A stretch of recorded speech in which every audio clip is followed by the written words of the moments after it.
پانچ نمازیں فرض. یہ پہلے حدیث حضرت رسول اللہ صلی اللہ علیہ وسلم کی خدمت میں ایک صحابی آئے. ان کا اعلان کہ پیغمبر ایسا کوئی طریقہ بتا دیجیے کہ میں سیدھا جنت میں چلا. میں آپ کو مفہوم بتا رہا ہوں حدیث کا. سیدھا جنت میں چلا تھا. پانچ وقت نماز پڑھو، زکوٰۃ کو اگر صاحب نصاب ہو. آپ نے فرمایا رمضان کے روزے رکھو چاہے مہینہ 30 دن ہو چاہے 29 دن. آپ نے فرمایا کہ حج کرو اگر حج کرنے کی طاقت ہے، مال ہے، پیسہ ہے، تمہارے اوپر حج پر ہو. خلاصہ یہ کہ جو ضروری چیزیں تھیں آپ نے بتا دی. پوچھنے والے بھی صحابی اور پیغمبر اعظم سے سوال کر رہے. انہوں نے عرض کیا کہ حضور اس کے علاوہ بھی کچھ میں پڑھ لیا کروں، کر لیا کروں. آپ نے نفلی طور پر اگر نماز پڑھنا چاہو نہ پڑھنا چاہو نہ پڑھو، نفلی روزے رکھنا چاہو رکھ لو، نہ رکھنا چاہو نہ رکھو. یہ سب باتیں جب پوری کمپلیٹ ہو گئی تو وہ کیا کہہ رہے سننے دلائے. فرماتے ہیں واللہ لا ازید علی هذا ولا انقص منه شیئا. آقا رتی برابر کم نہیں کروں گا اور رتی برابر زیادہ نہیں کروں گا. جتنا آپ نے فرما دیا ہے اسی لکیر پر رہوں گا. ہانس، سانس، تلوار کی نوک، تلوار کی دھار، پتلی سے پتلی چیز لے لیجیے، باریک سے باریک چیز لے لیجیے، اس کے برابر بھی اس سے نہیں ہٹوں گا. اور میں قسم کھا کے کہتا ہوں کہ یہ کہنے والا سچا. یہ کہے کیوں؟ ورنہ پوچھتے ہی کیوں حل ازید علی هذا کہ حضور کچھ اس سے زیادہ کروں. فرمایا نہیں، میری طرف سے نہیں آنا. پڑھ لو نفلی نماز تمہیں ثواب دے. اگر تم نفلی روزہ رکھ لو اللہ تمہیں ثواب دے. اگر تم زکوٰۃ کے علاوہ خیر خیرات کرو تو اللہ تمہیں اجر دے گا. سننے کے لائق جانو. جب وہ جانے لگے تو آقا صلی اللہ علیہ وسلم فرماتے ہیں کوئی آدمی اپنی آنکھوں کو یا اپنے دل کو خوش کرنا چاہے کہ ہم کسی جنتی کو دیکھتے دیکھو وہ جنتی جائے، سیدھا جنت میں جائے. یہ بات میں نے کیوں عرض کی کہ ہم اپنی جگہ پر رہیں گے. کوئی آدمی نماز کے بعد ہم سے مصافحہ کرے گا تو ہم کہیں گے نہیں کریں گے. کیوں؟ نماز کے بعد حضور نے تو کوئی مصافحہ کیا نہیں. ہم اتنے بڑے صاحب ہو گئے کہ حضور کی بات سے آگے بڑھ جائے. نماز سے پہلے کوئی آدمی کہے اذان تو پہلے تو بسم اللہ الرحمن الرحیم اور اس کے اللہ اکبر اللہ اکبر. بسم اللہ ہاں بسم اللہ نہیں. جیسی اذان حضور کے زمانے میں دی گئی ہے، صحابہ نے دی ہے، حضور کی تقریر، حضور کی تعلیم، حضور کی موجودگی نے جو اذان ہم تک پہنچائی ہے، یہ اذان سیم ٹو سیم بالکل ٹرو کاپی سے بھی آگے بڑھ جائے. بالکل اوریجنل اذان جو حضور کے زمانے میں دی گئی ہے وہی دی جائے. یہ تو آپ کا کام. آپ بتائیے اس تاریخ کو بگاڑنا آپ کا کام. حضرت حسین کی وجہ سے پورا شہر کالا کر دو. کہا کہ آپ کو کالا کرنے سے حضرت حسین کو کچھ ہم کہتے ہیں آپ کی ذات کو کوئی جواب ملے. ذرا وہ پناہ لگاؤ اور اس کے بعد سنی بہنوں سے گھومو، دہشت گردی پھیلاؤ. جو شام میں ہو رہا ہے یہاں آؤ، جو بغداد میں ہو رہا ہے یہاں آؤ. یہ سب فالتو باتیں فالتو لوگ کیا کرتے ہیں. ہمارا یہ کام. اب یہ بھی افعال صرف غریب کی نماز بھی پڑھے آپ نمازی بتاؤ. جتنا محرم کے زمانے میں انعام شراب باتیں سننے کے لیے مجمع ہوتا ہے، اتنا تمہاری مسجدوں میں کوئی جاتا کیسی کیسی پر ہو تم پر یہاں مسجد میں تو تالا پڑا. فالتو باتوں میں وقت ضائع ہو رہا ہے اور ہمارے اوپر یہ الزام ہے کہ تراویح پڑھ کے ہم بدعتی ہو رہے ہیں. یہ ہے آج.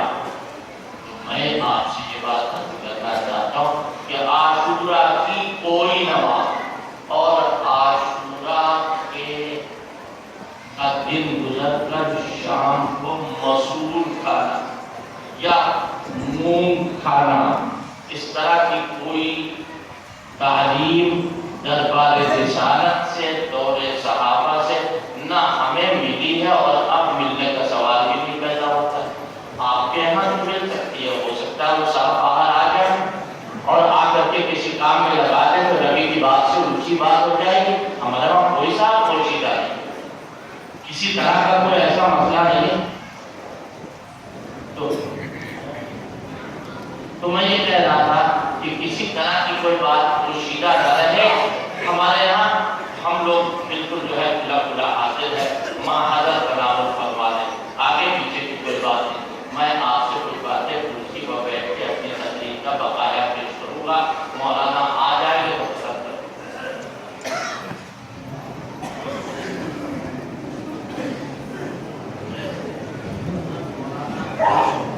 سلمان مراد آباد سے تشریف لائی تھی اور بہت ڈپارٹمنٹ میں اللہ پہنچ جائے. اور جلسہ ابھی بھی میں نے شروع کیا اور میں نے ختم کروں, اس لیے کہ راستے اس وقت میں الگ الگ. اتحاد تو بہت زیادہ ہے لیکن اتفاق سے راستے الگ ہیں. آپ ادھر سے جائیں گے, آپ ادھر سے جائیں گے. کچھ الاؤ بھی بازیوں کہ جو لوگ جو ہے وہ پیسہ لے کر کے بولی بولنے لگتے ہیں کہ اتحاد پیدا کرتے ہیں. ابھی میں نے وہاں بیان کیا ہے ایک مینارہ مسجد پر, کیا بیان کیا میں نے کہ در حقیقت اتحاد بہت بڑی نعمت, بہت بڑی, لیکن کوئی آدمی کرے تو اتحاد ہے. اوپر کیا مقصد کی اتحاد, مقصد کی مقصد کیا چیز ہوتی پتا ہے؟ مقصد صرف چار پانچ کا کوئی مطلب نہیں, اور اگر کہیں ہوا تو ختم ہو. اس وقت کوئی اور مفتی صاحب بیٹھے ہیں پوچھیے, اور بہت سارے مفتی یہاں مسئلہ صرف چار. تو یہ بات میں نے وہاں کی, تو میں یہ بات آپ کو سمجھانا چاہتا ہوں کہ کل میں جو باتیں آپ کے سامنے رکھی ہیں کہ حضرات صحابہ اکرام رضوان اللہ تعالی علیہم اجمعین سے خطائیں اور ان کی خطا کا ذکر قرآن میں کیا گیا. میں نے قرآن پاک کی آیتیں پڑھ کر آپ کو سنائی, یعنی قرآن پاک کی جو تعلیم ہے اس سلسلے میں اس سے آپ کو آگاہ کیا. لہذا اب اگر صحابہ اکرام کا تذکرہ ہوگا اور اس خطا کو بھی کوئی آدمی بیان کرے تو پہلے آپ نے تھرمامیٹر لگائے کہ ہمارے اندر کتنی طاقت ہے کہ ہم بیان کریں. اگر ہم اس کو سدھرے انداز میں بیان کر لیں تو ٹھیک ہے بیان کریں, اور اگر ہم خود بیچ میں ٹھوکر کھا جائیں اور لکھا لگ جائے اور آگے نہ بڑھ سکے یا بڑھے اور کسی اور گمراہی کا شکار ہو جائے تو حرام ہے بیان کرنا. سن لیجیے, صحابہ کی غلطیوں کو محض غلطی سمجھ کر بیان کرنا حرام. جب دھو دیا اللہ, صاف کر دیا اللہ, طہارت کر دی اللہ, آپ کو معلوم ہے آج اللہ نہ کرے ہم لوگ بیٹھے ہم تو اپنے کو کہتے ہیں تو شروع ہو جائے تو خطا ہو جائے اور اس کے بعد میں 2 رکعت نماز اے اللہ ہماری غلطی معاف فرما, اے اللہ ہماری خطا معاف فرما. اور پھر کوئی آدمی ہم سے کہے آپ کی غلطی معاف ہو گئی, آپ کی خطا معاف ہو گئی, تو زیادہ اگر بہت پریشان ہے تو کہتے ہیں کہ ہاں اللہ کی ذات سے یہ امید ہے کہ اللہ معاف کر دے گا. آپ قسم کھا سکتے ہیں کہ آپ کی غلطی معاف ہو گئی؟ نہیں کھا سکتے, نہیں کھا سکتے. نبیوں کے بعد پوری امت میں صرف صحابہ کی جماعت ہے جو قسم کھا کے کہہ سکتی ہے کہ ہماری غلطی معاف. اگر ہم صحابہ کی عصمت کا دعویٰ کرتے تو ہمارے پاس بڑی کیا فرمایا؟ انہم لہم المنصورون وَإِنَّ جُنْدَنَا لَهُمُ الْغَالِبُونَ.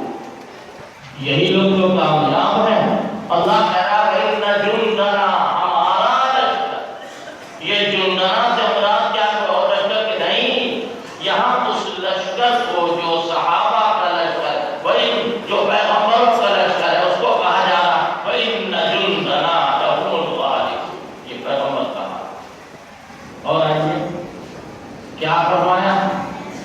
وَلَوْ قَاتَلَكُمُ الَّذِينَ كَفَرُوا لَوَلَّوُا الْأَدْبَارَ ثُمَّ لَا يَجِدُونَ وَلِيًّا وَلَا نَصِيرًا. پیغمبر کے لیے فرمایا ہمارا لشکر کامیاب ہے، غالب ہے، اور اسی کی مدد ہے، وہی مدد، اسی کی مدد کی گئی ہے. یہ فرمایا. اور صحابہ کے لیے کیا؟ وَلَوْ قَاتَلَكُمُ الَّذِينَ كَفَرُوا. اب اس کا ترجمہ معلوم کیا کریں گے؟ اے اصحاب محمد اگر تم سے کوئی لڑے، وَلَوْ قَاتَلَكُمُ الَّذِينَ كَفَرُوا، الَّذِينَ كَفَرُوا اگر تم سے لڑے تو کیا ہوگا؟ لَوَلَّوُا الْأَدْبَارَ، تو پیٹ پھیر کے بھاگیں گے. ثُمَّ لَا يَجِدُونَ وَلِيًّا وَلَا نَصِيرًا. میں کوئی ہاتھ پکڑنے والا، میں کوئی مدد کرنے والا تو میں کوئی ملے ہی نہیں. یہ صحابہ اوپر پیغمبر کی بات، نیچے صحابہ. یہ دوسری جگہ ہے قرآن، وہ دوسری جگہ ہے قرآن. دونوں آیتیں میں نے آپ کو سنائی. اب اور آگے صحابہ اکرام سے احد کے موقع پر میں نے پھر غلطی قصور ہوا. اللہ اس غلطی کو بیان کر رہا ہے لیکن ذرا احتیاط ہے. کیا فرمایا؟ انما استزلهم الشیطان ببعض ما کسبوا ولقد عفا الله عنهم. استزلهم الشیطان، بلا شبہ ان کو پھسلا دیا شیطان نے. قربان جاؤ اے اصحاب محمد، یہ عظمت تمہیں مبارک. یہی جملہ، یہی صیغہ اسی مشتقات میں سے کیا ہے؟ فَأَزَلَّهُمَ الشَّيْطَانُ عَنْهَا. پیغمبر کے حضرت آدم کے، آدم اور حوا کے لیے جب انہوں نے طرف جو تھا اس سے منع کیا تھا کہ اس کے قریب نہ جاؤ، شیطان لے گیا طرح تفصیلات کا یہ موقع پہنچ گئے. فَأَكَلَا مِنْهَا، انہوں نے اس درخت میں سے کھا لی.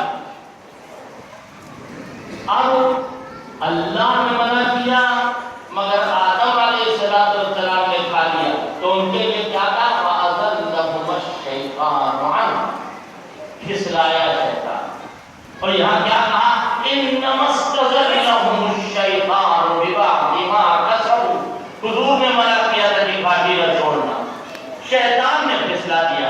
سچ بتاؤ پھسلنے والے کا قصور ہے یا نہیں؟ جو آدمی چل رہا ہے کیلے سے چلتا گیا اسٹیشن پلیٹ فارم پر پیر کے نیچے، جوتے کے نیچے بالکل سلپ ہو پھسل گیا، پھسلنے والے کا کوئی قصور ہوا؟ اللہ اتنی احتیاط کے ساتھ بیان کر. اور آگے بِبَعْضِ مَا كَسَبُوا، تھوڑے ایسا ہوا بولے ان کے اعمال نہیں ایسے ایکسپیرینس کو غلطی ہو لیکن ہو گئی، شیطان نے پھسلا دیا. آگے کیا فرمایا؟ وَلَقَدْ عَفَا اللَّهُ عَنْهُمْ، اللہ نے ان کو معاف کر دیا. اے اللہ کے بندوں، اللہ معاف کر دے اور تم نہ معاف کرو، ہے تمہاری اوقات؟ ہے کسی کے اندر ہمت؟ اللہ معاف کر رہا. معاف کرنے کا کیا مطلب ہے؟ اگر کوئی تانا دے گا تو چھوٹے پھوکے ہوئے کو چاٹے. خبردار ان کی غلطی کی بنیاد پر ان کو خاطی نہ کہنا، نہ گرداننا. انہوں نے توبہ کر اور وہ توبہ اللہ نے معاف کر. دنیا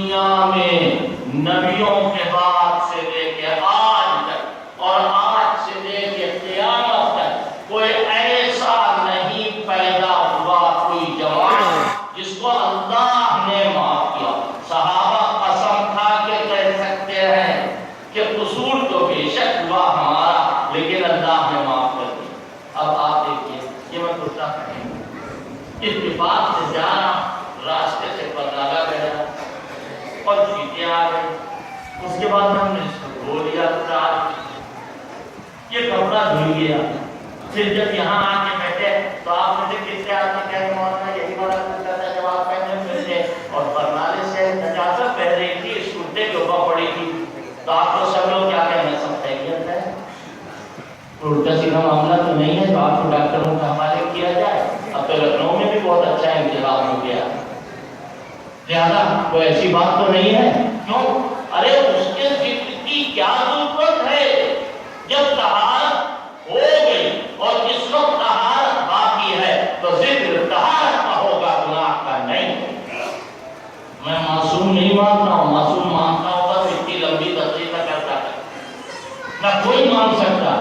عصمت خاص نبوت اور نبوت کے لیے عصمت کی ضرورت. آپ جانتے ہیں قادیانیوں پر ہمارا سب سے بڑا جو اعتراض، سب سے بڑا اعتراض وہ معلوم ہے کیا؟ مرزا غلام احمد قادیانی جھوٹے.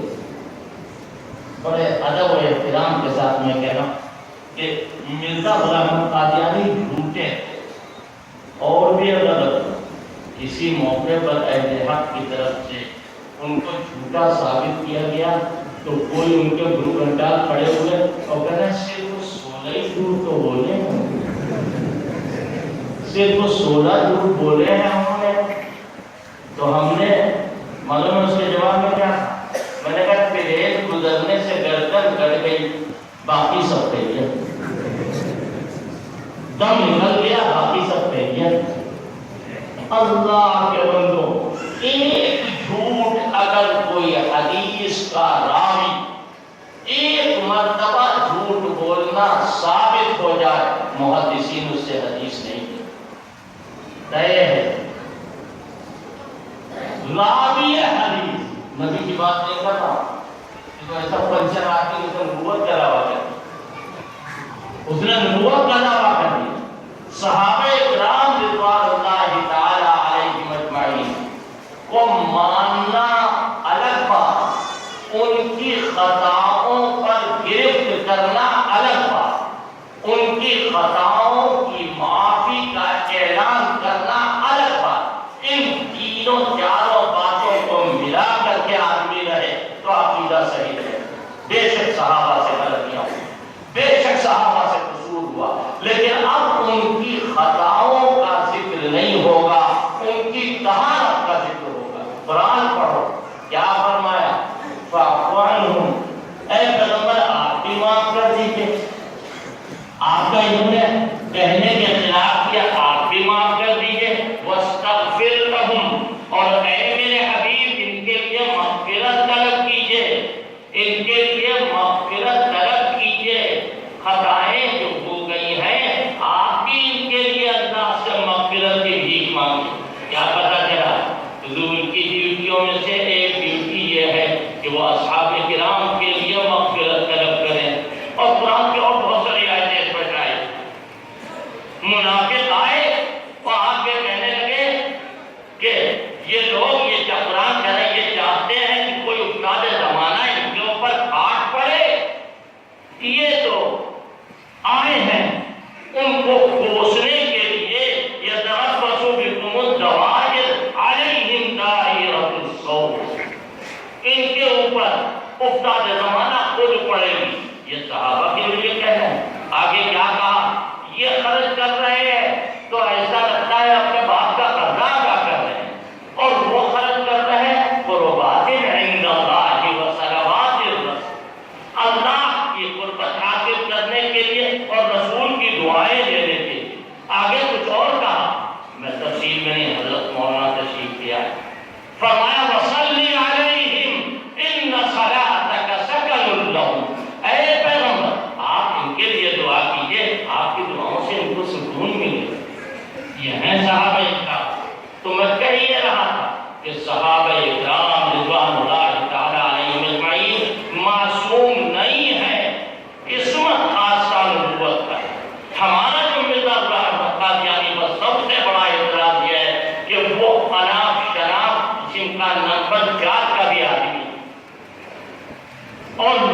پہلے اللہ دیکھتا ہے کہ اس کے اندر نبوت کی قوت عطا فرماتا ہے تب نبی بناتا ہے. لہذا عصمت خاص سے نبوت ہے، نبی کے علاوہ کہیں عصمت نہیں.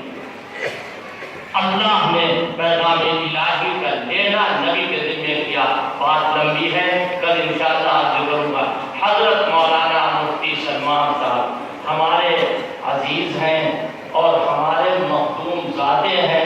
شیخ الاسلام مولانا حسین احمد مدنی قدس سرہ کے نواسے ہیں، اور ان سب باتوں کے باوجود ہندوستان میں چند وہ علماء جن کے فتوے کا، جن کی تحقیق کا اعتبار ہوتا ہے، ان میں ایک مفتی سلمان حضرت مولانا ارشد مدنی کے سگے بھائی. اللہ ان کو عمر عطا فرمائے، ان کے علم میں زیادتی کرے، ان کے تقوی اور طہارت میں، اور آگے بڑھ کے یہ حج کر کے آ رہے ہیں. اللہ ان کی دعاؤں میں ہمارا حصہ قائم فرمائے. تشریف لائیں اور اپنے فیوز و برکات آؤں.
اللہ تعالی نے انسانوں کی ہدایت کے لیے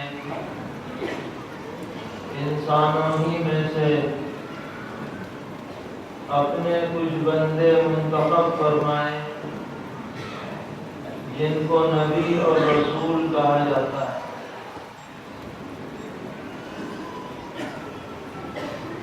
دیکھنے میں بظاہر وہ خاص بندے عام انسانوں کی طرح لگتے ہیں، لیکن ان کے اندر کچھ ایسی صفات اور خوبیاں ہوتی ہیں جو دیگر انسانوں میں نہیں پائی جاتی.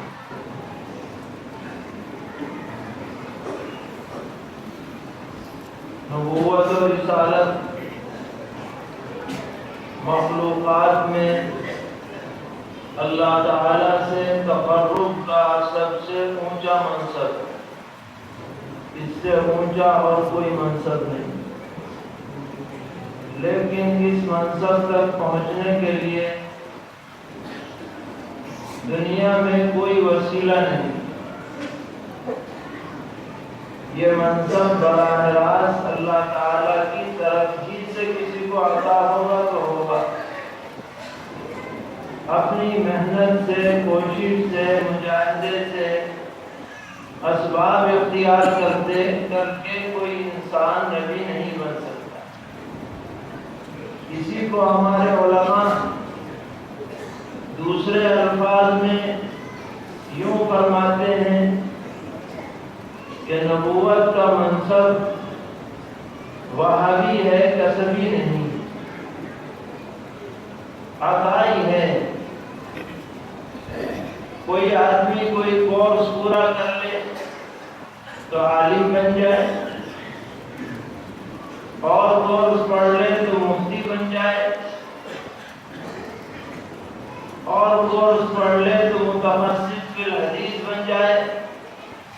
جتنی محنت کرے گا ویسی ڈگریاں ملتی چلی جائیں گی، لیکن دنیا میں کوئی ایسا کورس نہیں ہوا آج تک کہ اسے پڑھ کے آدمی نبی بن جائے، ورنہ سینکڑوں نبی بن جائے۔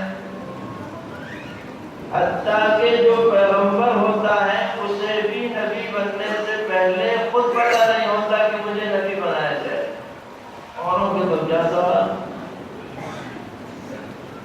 تمام انبیاء علیہم الصلوات والتسلیمات کی تاریخ آپ اٹھا کر کے دیکھ لیجیے، کسی نبی کا دنیا میں کوئی استاد نہیں ملے گا۔ نبی کو اللہ نے جو بھی علم عطا کیا براہ راست عطا فرمایا، فرشتوں کے ذریعے سے عطا فرمایا، کسی ان جیسے انسان کے ذریعے سے نبی کو کچھ نہیں ملا۔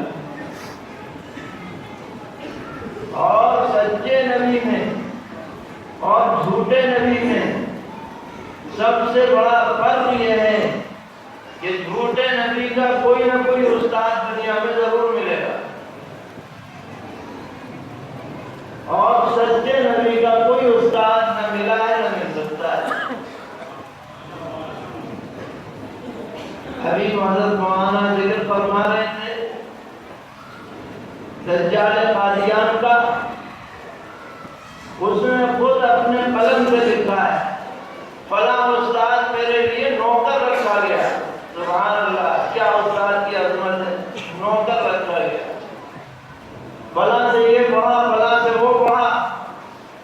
یہ بجائے خود اس کے جھوٹے ہونے کی دلیل ہے کہ تیرے پڑھانے والے یہی تیرے جیسے لوگ ہیں، اور اللہ تبارک و تعالیٰ جس کو نبی بناتا ہے تو کسی سے نہیں پڑھواتا، براہ راست اللہ تعالیٰ اسے علوم کا فیضان عطا فرماتے ہیں۔ لقب امی ہے لیکن علم کے ذریعہ بھارت ہے، یہ شان ہے نبوت۔ اور ہمارے آقا سرورعالم خاتم النبیین حضرت محمد مصطفیٰ صلی اللہ علیہ وسلم کو اللہ تعالیٰ نے یتیم پیدا فرمایا، اور پھر آپ کی والدہ ماجدہ ان کی تربیت میں آپ رہے۔ 6 سال میں والدہ ماجدہ تھی، اللہ کو پیاری ہو گئی،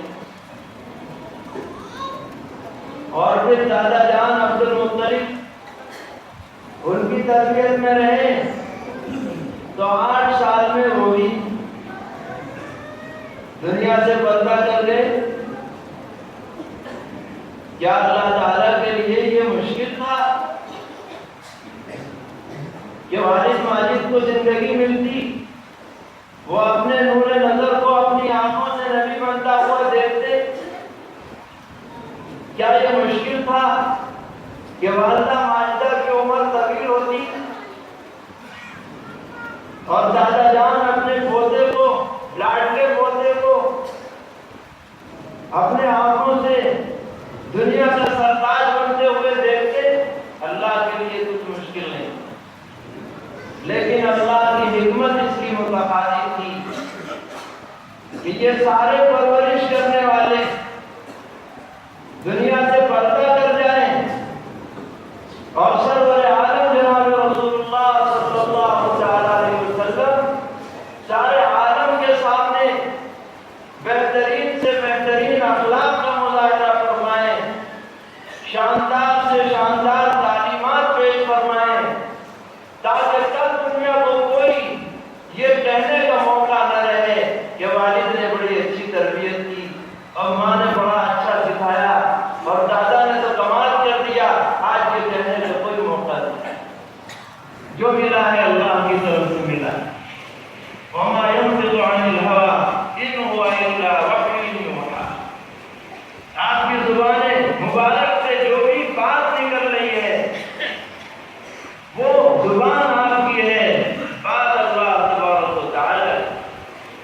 سیدنا حضرت عبداللہ بن عمرو بن العاص رضی اللہ تعالی عنہ فرماتے ہیں کہ میں نے ایک کاپی بنائی اور جو ارشاد نبی مجھے معلوم ہوتا میں اس کاپی میں لکھ لیتا. کچھ لوگوں نے اشکال کیا کہ تم عجیب آدمی ہو، تم ہر بات لکھ لیتے ہو. کبھی پیغمبر علیہ السلام خوشی میں ہے، کبھی غصے میں ہے، کبھی کسی حال میں ہے، کوئی ہر بات لکھنے کی تھوڑی ہوتی ہے. تو انہوں نے جا کر پیغمبر علیہ السلام سے عرض کیا کہ حضرت میرا یہ معمول ہے، لوگ یوں کہہ رہے ہیں، کیا ارشاد ہے؟ آپ نے فرمایا کہ میری زبان سے کسی بھی حالت میں غلط بات نہیں نکل سکتی، شوق سے لکھو، کیونکہ اللہ تبارک و تعالیٰ کی طرف سے نبی کی حفاظت ہوتی ہے. اور ابھی جیسا کہ حضرت مولانا فرما رہے تھے کہ عصمت لازم نبوت ہے، ہر نبی معصوم ہے، کیونکہ عصمت کے بغیر اس کی نبوت چلنے والی ہے ہی نہیں.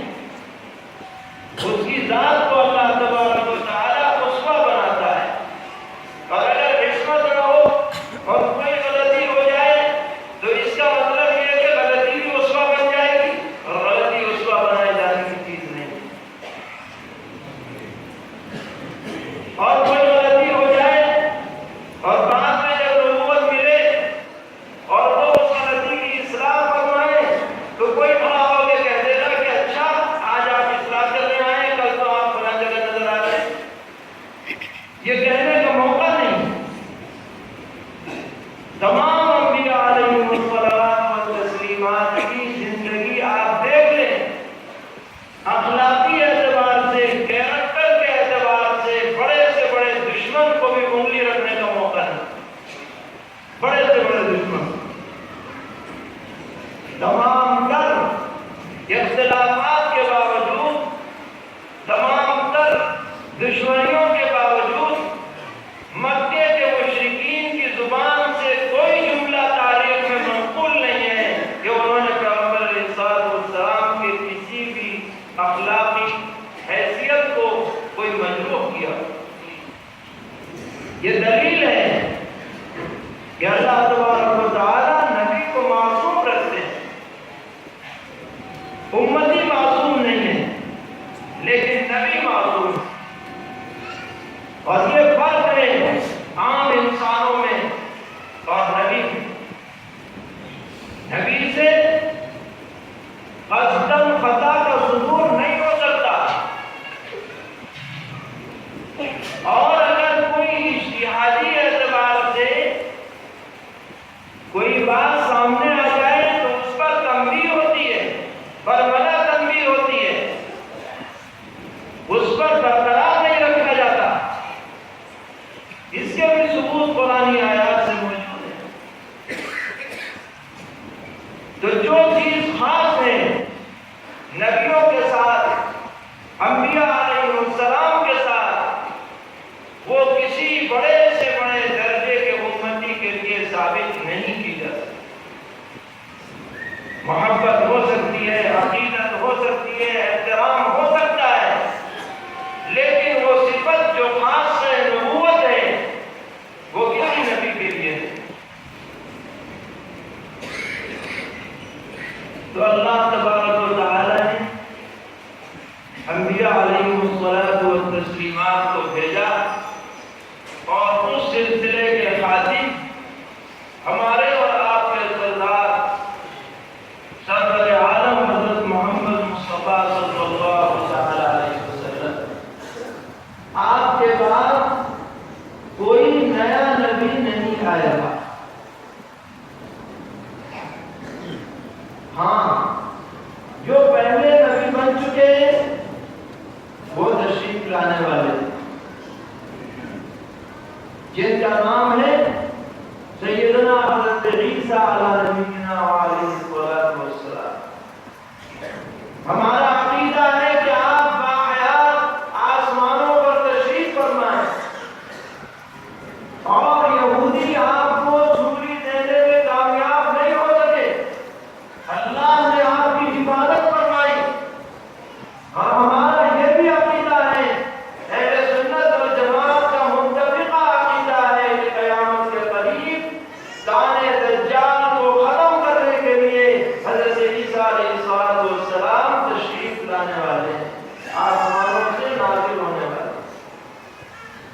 یہ عقیدہ ہے، لیکن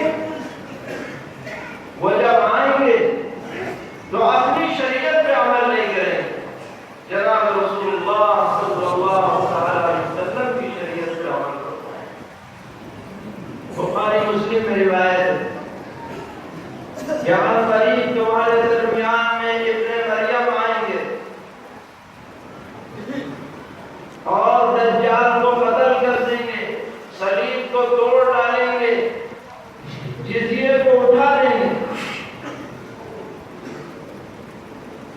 یہ حدیث ہے اور صحیح حدیث ہے۔ شیخ الاسلام حضرت مولانا سید حسین احمد مدنی نور اللہ مرقدہ سبق پڑھا کر تشریف لا رہے ہیں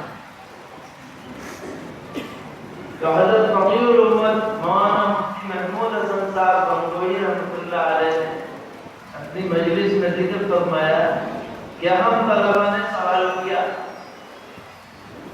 کہ حضرت دین محمدی تو قیامت تک باقی رہنے والا ہے اور حضرت عیسیٰ علیہ السلام جزیے کے حکم کو منسوخ کیسے کر دیں؟ اس کا مطلب ان کے پاس اتھارٹی ہوگی منسوخ کرنے کی؟ یہ بات سمجھ میں نہیں آئی۔ حضرت مفتی صاحب نے فرمایا کہ حضرت شیخ الاسلام رحمۃ اللہ علیہ نے ہم ہی لوگوں سے سوال کیا اپنے خاص انداز میں، کس نے فرمایا، کہنے لگے کہ ہمیں پہلی مرتبہ سمجھ میں نہیں آیا کہ حضرت کیا کہنا چاہتے ہیں۔ پھر فرمایا کس نے فرمایا، تو ہمارے ذہن میں بات آئی کہ حضرت یہ کہنا چاہتے ہیں کہ یہ جزیے کا حکم حضرت عیسیٰ علیہ السلام کی آمد تک ہے شریعت میں، ان کی آمد تک میں ہی منسوخ کر کے جا رہا، حضرت عیسیٰ علیہ السلام نہیں کرے۔ تو سیدنا حضرت عیسیٰ علیہ السلام آنے والے ہماری شریعت کے مطابق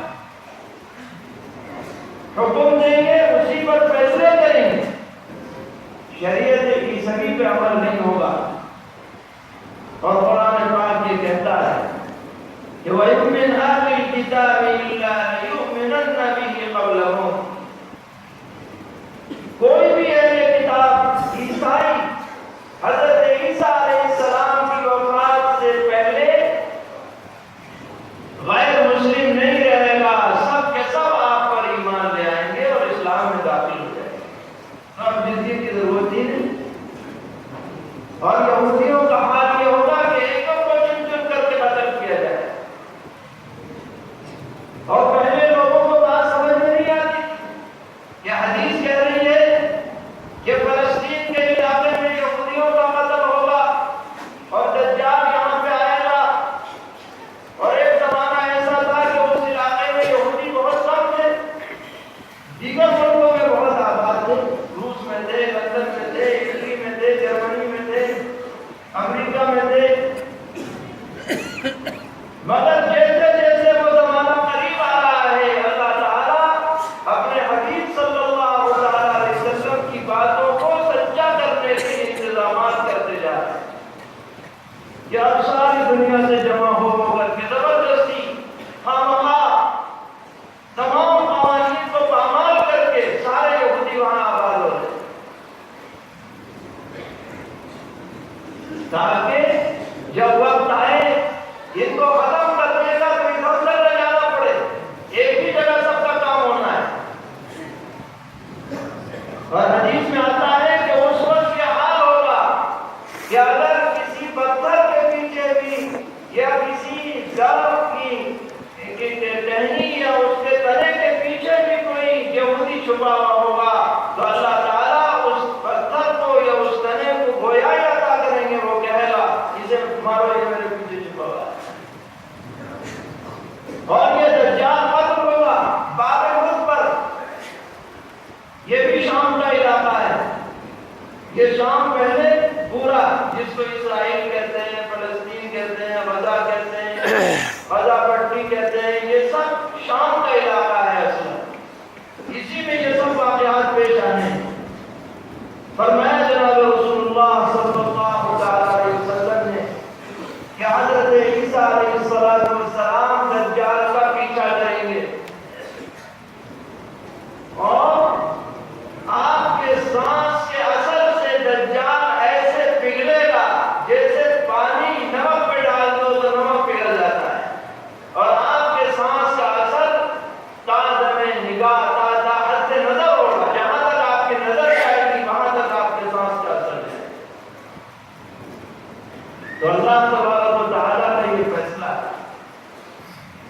نبی اکرم علیہ السلام خاتم النبیین ہے، اور حضرت عیسیٰ علیہ السلام دجال کو ختم کرنے کے لیے گویا آپ نے نائب بن کر کے دنیا میں یہ کارنامہ انجام دینے والے، اس میں کوئی شک شبہ نہیں ہونا چاہیے۔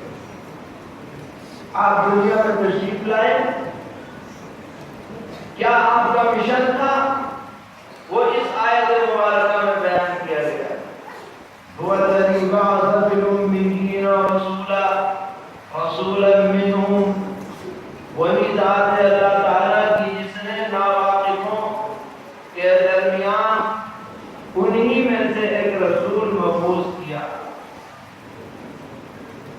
یتلو علیہم آیاتہ، جو ان کے سامنے اللہ کی آیتوں کی تلاوت کرتا ہے، قرآن پڑھ کے سناتا ہے، وَيُزَكِّيهِمْ، اور تزکیہ کرتا ہے، ان کو اخلاق فاضلہ کی تعلیم دیتا ہے، ان کی تربیت کرتا ہے، ان کو بناتا ہے، سنوارتا ہے، سجاتا ہے، وَيُعَلِّمُهُمُ الْكِتَابَ وَالْحِکْمَةَ، اور ان کو کتاب اللہ کی اور حکمت کی باتوں کی تعلیم دیتا ہے۔ وَإِن كَانُوا مِن قَبْلُ لَفِي ضَلَالٍ مُبِينٍ، حضور کی بعثت سے پہلے اور ان کاموں کے انجام دینے سے پہلے یہ پوری کی پوری قوم گمراہی میں پڑی گئی۔ آپ تشریف لاتے ہیں، قرآن پاک کا اعلان لوگوں کو سناتے ہیں، اور صرف سناتے نہیں ہیں بلکہ ان کی تربیت فرماتے ہیں۔ ایک ایک آدمی پہ نظر ہے، برائی پہ روک ٹوک ہے، اچھائیوں کی تبلیغ ہے، اور ان کو علوم کا پیغام فرماتے ہیں۔ یہ کام آپ سے لیا گیا ہے، لیکن یاد رکھیے محض آدمی کا خود کسی چیز میں ماہر ہو جانا یہ کامیابی کے لیے کافی نہیں۔ بہت اچھا استاد ہے، بہت اچھا علم ہے، بہت شاندار حافظہ ہے، بڑی ذہانت ہے، کتابوں کی کتابیں یاد ہیں، لیکن جن کو پڑھا رہا ہے وہ نالائق ہے، تو استاد اکیلا کیا کرے؟ وہ سمجھنے کے قابل نہیں، وہ عمل کرنے میں تیار نہیں۔ یہ بہت اچھے انداز میں سب کو سکھلاتا ہے، لیکن ان میں سیکھنے کی صلاحیت ہی نہیں ہے۔ تو بتائیے یہ استاد اس کا فیض پھیلے گا یا محدود ہو جائے؟ قرآن کہہ رہا ہے کہ جناب رسول اللہ صلی اللہ علیہ وسلم ایسے استاد ہیں جن کا فیض پھیل کر کے رہے گا۔ والذی ارسل رسولہ بالہدی ودین الحق لیظہرہ علی الدین کلہ ولو کرہ المشرکون، وہی ذات ہے جس نے اپنے پیغمبر کو ہدایت اور دین حق لے کر کے بھیجا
یہ تعداد چاہے کتنی بھی ہو، لیکن ان میں سے ہر فرد چنا ہوا ہے، ہر فرد منتخب ہے، ہر فرد بے شمار قیمتی صلاحیتوں سے پوری طرح معمور ہے۔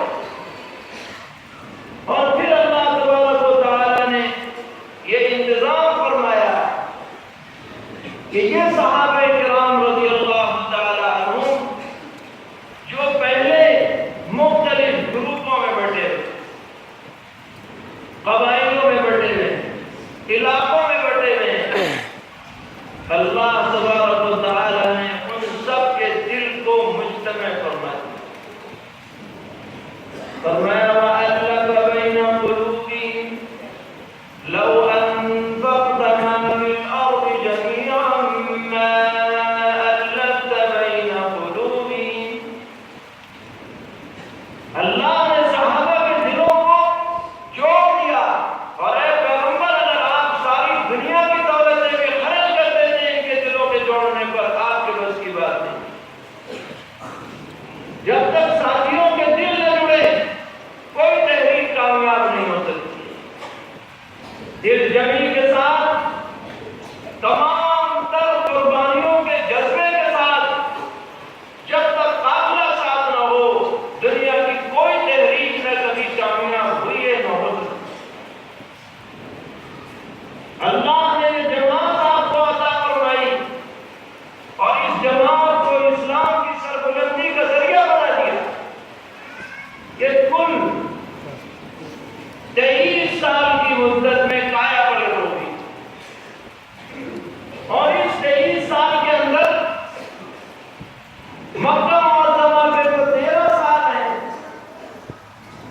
وہ تو بہت محدود اشاعت دین کے ساتھ 10 20 150 اکا دکا چھپ چھپ کر کے ڈر ڈر کر کے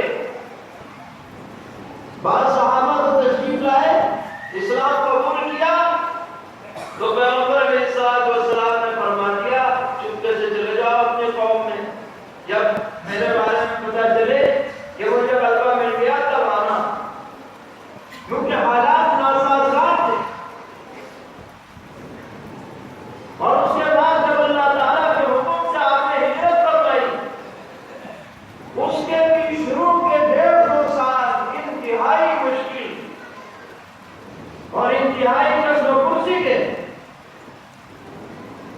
لیکن ایک ایسی عجیب بات کہ یہ لوگ جو جڑ رہے تھے، چاہے وہ مہاجر ہو، چاہے وہ مدینے کے انصار ہو، اللہ تعالیٰ نے ان میں سے ایک ایک دل کے اندر ایمان کی ایسی روشنی اور ایسی استقامت عطا کر دی تھی کہ اگر آج پوری امت سے اس کا موازنہ کیا جائے تو صحابہ کے ایمان کا پلہ یقیناً جھکا۔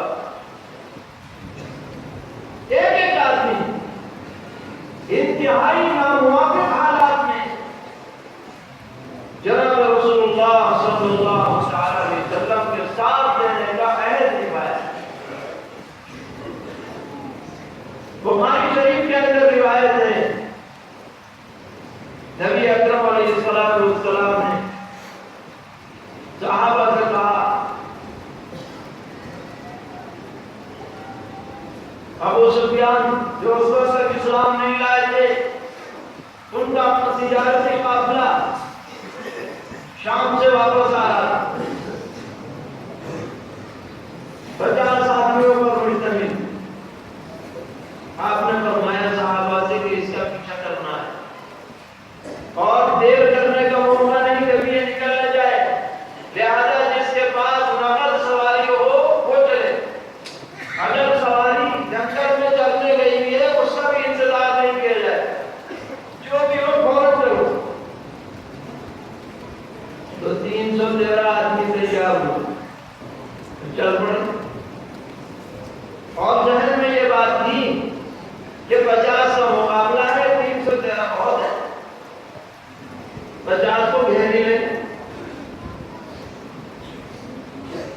مگر وہ ابو سفیان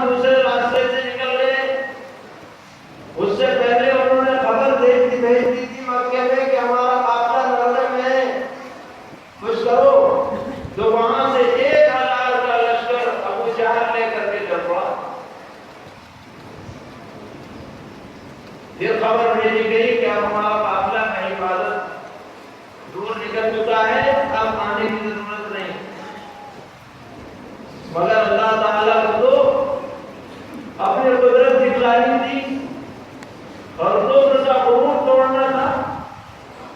ابو جہل نے کہا میرے ہم نکل نہیں گئے جب تک بدر میں جا کر کے ناچ گانا نہ کر لے، پی پلا نہ لے، ہم نہیں واپس آئیں گے۔ لوگوں نے منع کیا کہ بس اب کیا ضرورت ہے کہ نہیں جائیں گے، نکل پڑے۔ ادھر پیغمبر علیہ السلام کو خبر نہیں کہ بجان سے مقابلہ ہے زیادہ سے، ایک جگہ پر پڑاؤ کیا تو ان کے کافروں کے لشکر کے دو غلام پکڑے گئے۔ نبی اکرم علیہ السلام نماز میں مشغول تھے، صحابہ نے ان دو غلاموں کو پکڑ کے پوچھا کہ بتا ابو سفیان کہاں؟ تو وہ کہتے ہیں ہمیں کیا پتا ابو سفیان کہاں ہے، یہاں تو ابو جہل پڑا ہوا ہے لشکر کے ساتھ۔ تو صحابہ نے اس کی پٹائی کی کہ جھوٹ بولتا ہے۔ پھر وہ کہنے لگا اچھا بتاتا ہوں، اچھا ہے تو چھوڑ دیا۔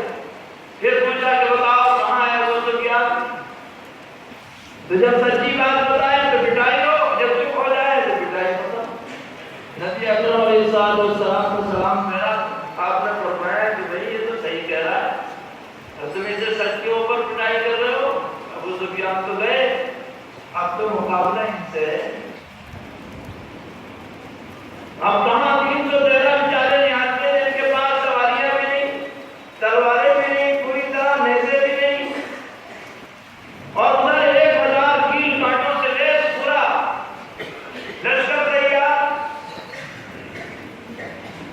تو سرور عالم جناب رسول اللہ صلی اللہ تعالی علیہ وسلم نے صحابہ کو جمع فرمایا، اور جمع کرنے کی وجہ یہ تھی کہ مدینے کے انصار نے جو وعدہ کیا تھا کہ مدینے میں رہتے ہوئے ہم آپ کی حفاظت کریں گے، اور یہ تو مدینے سے کافی دور ہے، اس لیے آپ نے فرمایا یا ایھا الناس اشیروا علیہ، اے لوگوں بتاؤ مشورہ دو کیا کرنا ہے۔ حضرات مہاجرین کھڑے ہوئے، انہوں نے پرجوش تقریریں فرمائی کہ اللہ کے رسول ہماری رسی آپ کے ہاتھ میں ہے، جیسا آپ کہیں ویسا ہم کرنے کو تیار۔ لیکن آپ چاہتے تھے کہ انصار مدینہ بھی کھڑے ہوں، مہاجرین تو کہہ ہی رہے، وہ کہاں جائیں گے، انہیں تو ساتھ دینے ہی دینا ہے۔ تو حضرت سعد بن عبادہ رضی اللہ تعالیٰ عنہ کھڑے ہوئے اور فرمایا کہ اللہ کے رسول آپ ہم سے پوچھنا چاہتے ہیں تو ہماری ساری چیزیں آپ کے حوالے ہیں، اگر آپ فرمائیں گے تو ہم سمندر میں اتر جائیں گے، آپ فرمائیں گے تو ہم افریقہ کے جنگلوں تک چلے جائیں گے، جیسا آپ کہیں ویسا آپ ہم کرنے کے لیے تیار۔ فرماتے ہیں جب انہوں نے یہ کہا تو حضور کے چہرے پر مسکراہٹ پھیلی اور حکم دے دیا کہ چلو قربانی دینی ہے، اور اللہ تبارک و تعالیٰ نے مدد فرمائی۔ بدر کا میدان سجا، صفیں ایک دوسرے کے سامنے لگی، اور اس رات میں نبی اکرم علیہ السلام نے پوری رات اللہ تعالیٰ سے گریہ و زاری میں گزاری، اور یہ جملہ آپ کی زبان پر آیا، الہ العالمین، یہ مٹھی پر لوگ آپ کے دین کی سربلندی کے لیے یہاں جمع ہیں، اگر یہ آج ہار گئے تو آپ کی زمین پر کوئی آپ کی عبادت کرنے والا شاید نہ رہے۔ اس وقت جب آپ یہ دعا مانگ رہے تھے تو آپ کی نشستگاہ جو بنائی گئی تھی جس کو عریش کہا جاتا ہے، وہاں اور کوئی نہیں تھا سوائے آپ کے رفیق خاص سیدنا حضرت ابوبکر صدیق رضی اللہ تعالی،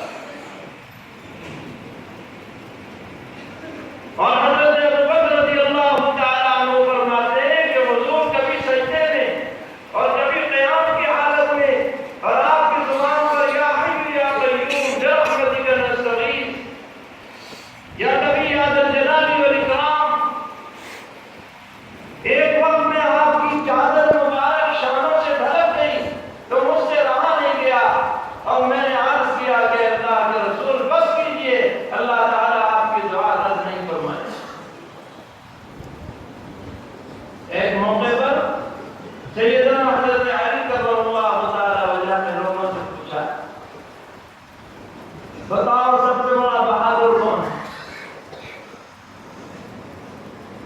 لوگوں نے کہا آپ ہی سب سے بڑے بہادر، انت اجر الناس،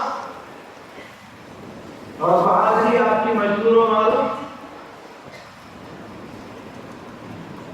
حضرت نے فرمایا ٹھیک ہے میں بھی بہادر ہوں اور میں نے بھی یہ عہد کیا ہے کہ جب دشمن سے مقابلہ کروں گا تو حق ادا کر دوں گا، لیکن بتاؤ سب سے بڑا بہادر کون؟ تو لوگوں نے کہا کہ حضرت پھر آپ ہی بتائیں، اور میں سب سے بڑے بہادر ابو بکر صدیق رضی اللہ تعالی۔ لوگوں نے کہا وہ کیسے؟ فرمایا